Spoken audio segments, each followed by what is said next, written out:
Welcome to the May 2021 WSBA Accounting Working Group podcast. I'm your host, Dr. Stein Smith, and for the May 2021 podcast, I am thrilled to have two excellent guests here with me, Anna Masker and Mel Comer, both partners at Profitlinq.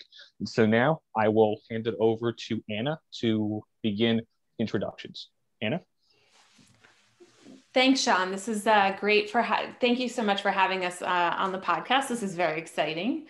So let me tell you a little bit about Profitlinq. We are a CFO, controller, and accounting services firm focused on the blockchain crypto space. We've been in business for about 13 years in one form or another, focusing on clients in the small to mid-sized market. And about 2 years ago, saw the opportunity to really focus on crypto and blockchain companies. And knowing the nuances of the challenges that crypto accounting poses, it was a really exciting opportunity for us. So, Mel, you want to give an introduction to yourself? Sure. Mel Comer. Anna and I are partners, and Sean, it's great to be here. Wall Street Blockchain Alliance does amazing work, and I just want to congratulate you and the team for putting out the DeFi primer. Fabulous read, and I suggest to anybody who hasn't seen it yet, dive in because it's great. So my background, I'm a CPA, former CFO for companies. I first came across, was tangentially aware of blockchain or Bitcoin back in the mid 2017 timeframe, and then went to an accounting conference and ran into people who are trying to figure out how to book crypto transactions, and I was like, wow, this is a thing. So then I started working with Anna, and we decided to go all in and figure it out and join the bleeding edge of technology and accounting. Awesome stuff right there. And absolutely, yes. We actually just published in early May the DeFi primer. It's an excellent product, and I do encourage you all to have a look at it, read through it, and if there are any typos in there, it's entirely my fault. So with all of that out of the way, introductions, all that good stuff, really I think a real question that I would say that the two of you are in an excellent area to answer is actually, what do you actually need? Why do you need? And then sort of what components, what types of people are important to have on a crypto accounting team?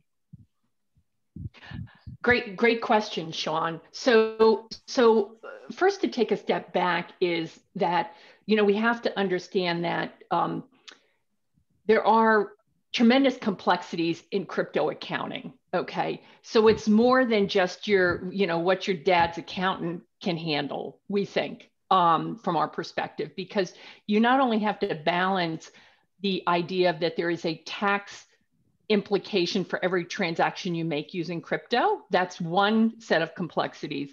Then the other set of complexities are what the regulatory environment is, what GAAP is requiring, what your internal control needs are, how volatile the marketplace is. So if you let's take the simplest example of a client who just transacts in crypto, they want to pay their bills. Okay. Mm-hmm. No different than using bill.com or some kind of, transfer, ACH transfer. However, obviously there are tax implications for each transaction. And then it cascades into many more questions in terms of, are you going to use stable coins? Are you going to have exposure into, Bitcoin, ETH, or some of the other coins? How do you hedge your exposure? I mean, you just keep peeling that onion, and layer upon layer upon layer, it can become more complex. And one of the things that we help startups and in any business who's dealing in crypto is to really help them try to understand what the goal of them using cryptocurrency is. And that's really super important so that they don't get so taken in by the allure of crypto that they lose sight on what their business is really all about. Excellent point there. And I think you highlighted two really important factors there, Mel. One actually being just how complicated this whole crypto accounting conversation actually is, right? Because even a relatively basic transaction has 2-3 components to it. And then as you are adding in asset-backed coins, NFTs, tokenized assets, then it becomes a real issue, to actually try to have the right team and to also have the right outlook, as you also outlined, right? To always understand why is the business doing this. Yeah, and so to sort of piggyback and to try to piggyback on that, and I don't know if Anna wants to take this one first, is to highlight the importance, right, overall, and then also from a crypto point of view. There are some pretty big differences between how you handle the internal bookkeeping, accounting, all the rest, from a tax point of view and from a sort of management point of view. But I think that crypto actually highlights that even more, and actually bifurcates that whole conversation even further. And so I'd be interested in your thoughts on that. Right. Yeah. I mean, the way we look at it, there's definitely differences between tax accounting and managerial accounting. Mm-hmm. Sure. And managerial accounting is really kind of where that's kind of our bread and butter, because we provide CFO services and we do the accounting. We always start with the strategy in mind. We always start with, what information do we need the financials to produce? And sometimes, as you know, Sean, tax and managerial accounting don't always align. What? And this is news to me. This is incredible. This is breaking news here. Yeah, and I think we're all waiting for the tax laws to kind of catch up with reality, and the new world that we live in. But it's an evolution, right? I mean, if you're investing in crypto personally, really all you care about is the tax implications of your transactions. But if you're managing a business, if you're transacting in business in crypto, you still want to know the tax by all means and do the tax planning, but you also need to understand the implications of that transaction, not only on your P&L, but also on your balance sheet. And for us, we really want to start slicing that data to give us as much information as we possibly can. So we think of every transaction with meta tags as, tagging the data to give us as much, granular detail as possible. And that sounds cumbersome, but with technology today, it's really not. But what we think we start with is that big picture in mind. Like, when we're working with our clients, we ask them what the 3 to 5 year plan is, so that when we're building out the accounting infrastructure, it yields the metrics that we need to make sure they're on that growth trajectory. When you start thinking about accounting in a managerial perspective, you're now not looking just for the end of the year tax return. You're looking at, how can I carve out, like, where am I making the most money? Carving out fees instead of lumping them in net, getting more granular look at the numbers. And it also requires some creativity. And creativity. Yeah. Creativity. Here we go. Normally winds up with somebody in jail, right? Except for when you think about it from creativity, from a managerial accounting perspective, it's our challenge is, and this is what we love. This is why we love what we do, and this is why we encourage others getting into the space, is to think differently about accounting, not just from a tax perspective, but also from, we have to translate the financials in a way that the business owner understands. And however smart our clients are in the crypto space, they are still business owners. And so we want to present the information in a way that they understand. So good example for that would be, intangible, like, a client's Coinbase account, right? So, we had a client, had $1 million that he earned in Bitcoin, and on his financial statements, it's sitting as an intangible asset at $1 million because you couldn't record the appreciation, the unrealized gains or losses. You can only record impairment according to GAAP. But that $1 million had appreciated to $5 million. And so when he's looking at his financial statements, his balance sheet, for example, he's seeing his Coinbase account reflected at $1 million and saying, wait, we're missing the other four. So, we got creative, and we were like, okay, look, we know what the GAAP accounting needs to be, but the client needs to know that that we're aligned, and he's got 6 million or 5 million, say, is sitting in his Coinbase account. So we book the unrealized gains and losses and then take it off in a different line item. So the client gets to see the subtotal of what his true Coinbase account is. The accountants are happy because we're pulling that out to be GAAP compliant, but you have to be a little bit creative in the way that you are structuring the financials for these clients, especially around crypto, because the tax treatment and the GAAP accounting doesn't always reflect kind of reality. And so what we want our clients to do is start using their financials to make decisions. And so that might make the purest CPAs of the world cringe, but that's what our mission really is to provide real information in the financial statements so that they're using them to make better decisions. Does that make sense? Absolutely makes sense. And I think that all of us right now, right, from a tax point of view, GAAP point of view, managerial point of view, are honestly trying to fit this new, fast-growing, fast-changing entire asset sort of bucket, crypto assets, into current GAAP rules that really are not built to handle it. So I would say that really, I think you really hit on a few excellent points there, Anna.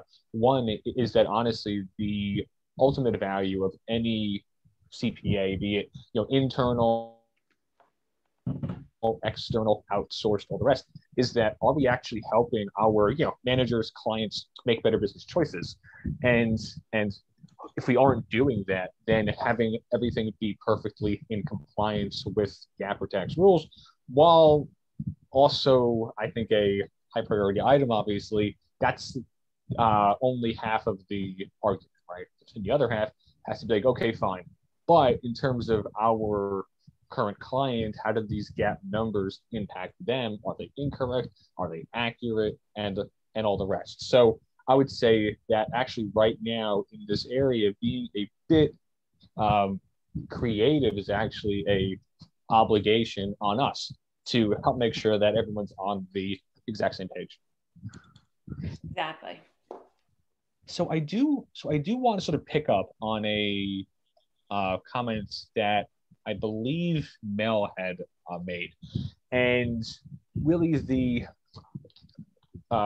importance of having the right technology tools at the firm. Now, obviously, our sort of main focus is blockchain, crypto. Well, obviously, right? It's kind of in our name, but there are other tools and other applications out there, and I think we all know here that in order to, I think, maximize the upside of any one tool, that has to work, right? That has to be able to interoperate with other tools out there. So I'd be interested in, are there any sort of best practices or the top 10 do not items out there that the two of you have actually come across as you have clients trying to onboard crypto payments, trying to use blockchain, or trying to get into other emerging technology areas? Sean, that is a key pain point, I think, for the accounting world and for the client world, because it's early days. There is not a completely built out tech ecosystem that handles every single possible kind of cryptocurrency transaction flawlessly. So I guess my advice to anybody looking for this magical unicorn is to really understand what your priorities are, and to understand right now, and probably there never will be, a single solution that fits all of your needs. Okay. So I think for example, clients that want to record transactions because they want to pay people in crypto, there are solutions out there that handle that incredibly well. Okay.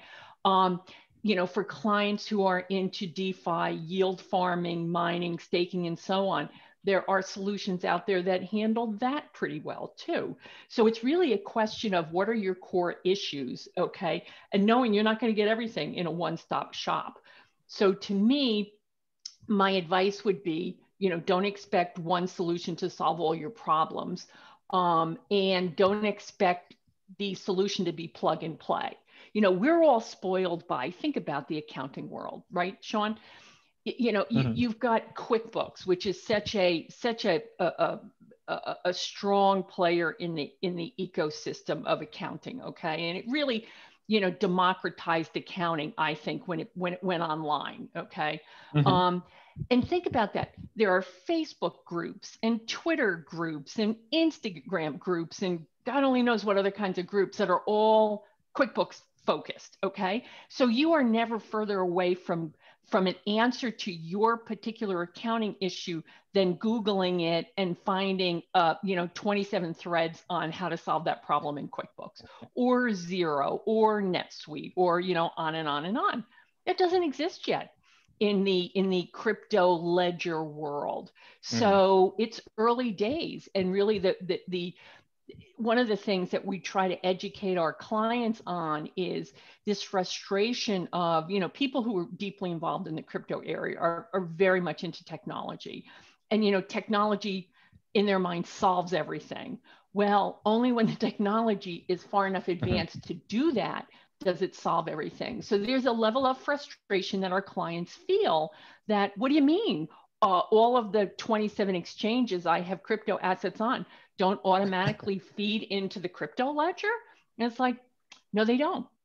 And news for you, a platform like Nexo, which is incredibly popular, doesn't have plans anytime in the near future to create an API for you to have an automatic feed. So it's a lot of downloads and uploads into whatever accounting system you have. So, I mean, I think that's the critical thing is for people to be, is to work together on this, for you to explain. It's up to us to explain to our clients what the challenges are, and also push the envelope. I mean, we have conversations with some of the providers on an ongoing basis of what the needs are, because, if you've developed a crypto platform, you are in your mind trying to solve a set of problems. And there are so many nuances in accounting, especially accounting for crypto, that we work closely with them to keep pushing them for a solution to this problem, a solution to that problem, because we know we have to be hand in hand to really make it better for both of us, for them, for their software, for us as users, for our clients who are trying to take advantage of this incredible opportunity in the crypto space. No, and I think that the main sort of takeaway item there is that if you are a advisor in any capacity to any firm out there right now, you have to be hands-on, right? And have to be engaged in the process, and honestly part of the solution finding process, right? Because to your point, there is no one-stop shop, and I don't think that there's ever going to be, or if there is, it is going to be 5 or 10 years out from now. And so in the interim, it's really on us as advisors to help our clients understand sort of, why why it is the way it currently is, and then try to find options to help solve problems as they pop up. Exactly. Excellent point. And so to try to round out our conversation here, we have talked about tax issues, talked about tech issues, talked about employee training issues. Actually, what are some of the top challenges though that actually you have seen in firms trying to get this kind of stuff to work? Is it mainly tech? Is it mainly employee training? Is it mainly just sort of not understanding what crypto is? I mean, are there any sort of common areas in which your own external clients have been trying to solve that are proving to be a bit difficult? Yeah, I mean, I think that to Mel's point is, one of the challenges is we're waiting for the technology to catch up to be, I think the space is evolving faster than the technology can. I don't want to say technology can keep up, but it's always a catch-up game. Even us on the accounting side, sometimes, Mel and I look at each other and they're like, what do they do now? And then how are we going to account for it? That's what makes this the most exciting part of accounting, the accounting industry, I think, is crypto. But it does come with its challenges. Many of our clients are already in the crypto space. We do have some that are trying, we call it retail, right? That are dipping their toe into the crypto waters. With the clients that are already in the crypto space, many are extremely tech focused.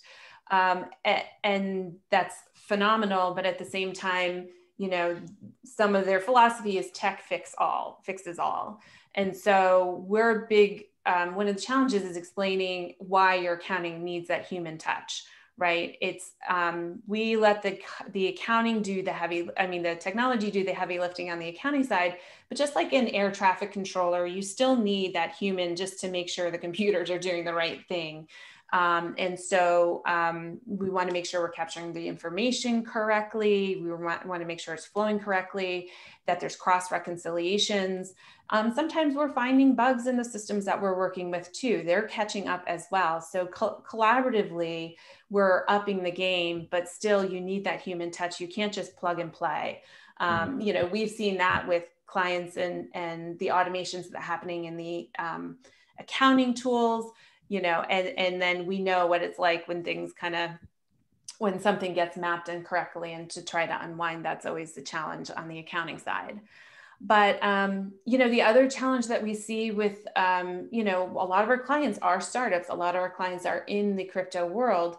But just like 08 and 09, when, you had that big credit bubble burst and you had easy credit and lots of money flowing through the system, when the tide of that cash rolled out, right, you saw all the garbage that was sitting underneath. So one of the challenges that we, have with our clients and with, just tech companies in general is, and especially in the crypto space, crypto price appreciation can disguise some underlying problems with businesses. So, putting our CFO hat on, you still have to pay your rent in fiat for the most part, right? As far as I know, Uncle Sam is not taking Bitcoin for tax payments.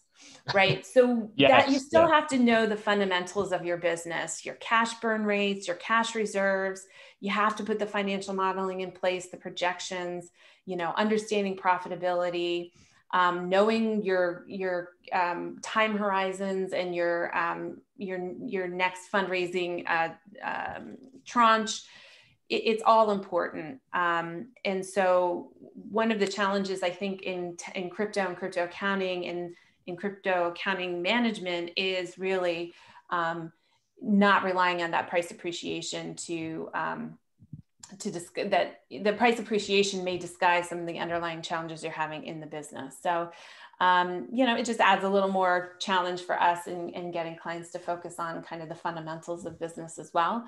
But, it is an evolution, both of our clients' appreciation of, and for your listeners who are in the tax and accounting industry, our experience has been, it's been an evolution of where our clients are. So first, the main motivator is just get my books in shape so I can file my taxes, right? So taxes, like they know they have that April 15th or March 15th deadline. Or this year it's whatever, May, who knows when they're going to keep extending it. But anyway, so they know they have that deadline. So the first evolution is really the main motivator is getting their books in shape. And the second is really, like I said before, and adding dimensions to their data, tagging the transactions, understanding, some of the, putting some, differentiation and data into your financials. And then the third phase of evolution is really using the financials to make better business decisions. And so, a lot of our clients in the space are, well-funded startups, but they're still startups nonetheless. And so it's bringing them along that evolutionary path of from, crypto specialists to business owner. So that's what I would say is some of our challenges. So I would sort of summarize that by trying to say that there's certainly plenty of work to do out there right now. Absolutely. and to I think highlight sort of your point about trying to get clients to not focus so much on the price per coin constantly. I think it's important to always point out that all of these applications, be it DeFi and that whole ecosystem, be it NFTs or the whole also tokenization ecosystem at large, all of these cool applications, yield farming, wrapped Bitcoin, any of these new high profile sort of exciting applications are a direct result of the work that went into the space during 2018, 2019, when the prices were at much lower levels. So I would say that even now, right, all of us are in this sort of Bitcoin evolution, Bitcoin growth, crypto growth, because of the work that actually went in when individuals actually had to focus on the application fundamentals, how these tools actually worked. Excellent point there, Anna. And I have to ask one last item here. And if the two of you have been tuning into our past episodes, you both know what the question is. Putting you both on the hot seat here, what is your 2021 year-end price target for Bitcoin? Going back to price, we have to talk about it. Oh, you go first. Because we didn't talk about this before. Okay. I know. Hot seat time. Yeah, you know what? I think that I'm going to say it's going to be up in the 80K range. Okay, 80K for Mel. I'm bullish. You want to know? I think ETH will be 5,000. I'm bullish on both. All right, the attitude. Yeah, I was going to say 75 for Bitcoin. I think it's got some more institutional money moving in. I think it'll shake off some of the trepidation in the last month or two, and I think 75. All right. So everybody, you have your price targets. Heard it here first. Anna and Mel, 75, and then in the 80s. We will absolutely have to have you both back on to confirm whether or not you're correct, and to also have some more conversations on crypto, blockchain, and the accounting space. Thank you both, Anna, Mel, so much for appearing with us on the May 2021 podcast. Thank you so much, Sean. It was a pleasure to have to do this. This was a lot of fun. All right. Thank you again.